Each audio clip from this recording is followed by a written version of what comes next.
Well, Armenia criticising Azerbaijan's reported detention of 4 former leaders of Nagorno-Karabakh. Now, these latest arrests coming 2 weeks after Baku took control of the breakaway region in what was a lightning offensive.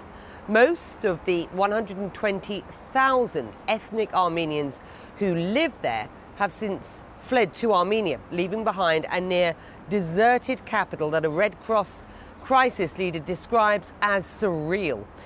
Well, there's widespread speculation that Azerbaijan relied heavily on Israeli weaponry to stage that offensive. Hadas Gold with us from Jerusalem. What's been the previous relationship that Israel has had with Azerbaijan in terms of arms deals, and just how significant have and I think what we're talking about here is drone technology, drone weapons. How significant a role did they play?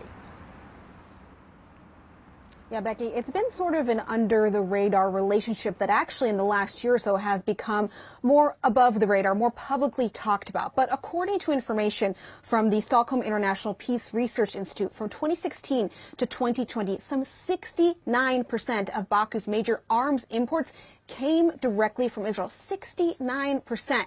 That makes up about 17% of Israel's arms exports. Now, most of these are those drones, missiles, and mortars. Drones, of which, of course, we have heard quite a bit about in this recent conflict. Now, why this relationship? It all comes down to geopolitics. You look at where Azerbaijan sits on Israel's northern border, and you'll understand why Israel wants to be close to them. Both see Iran as a direct threat. And there have actually been various reports that Israeli intelligence has actually used Azerbaijan as a base from which to conduct operations in Iran.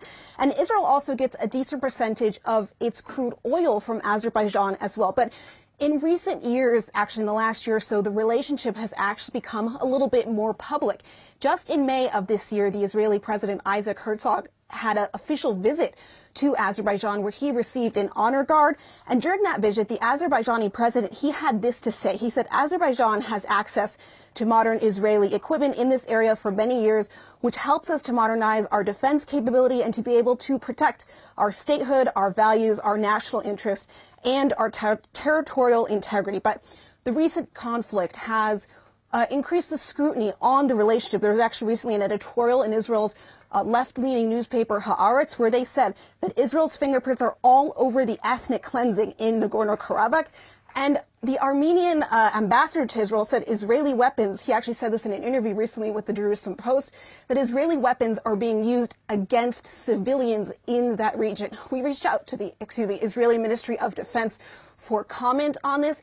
They, Becky, after repeated requests for comment, they have repeatedly said that they have no comment on the situation right now. Becky?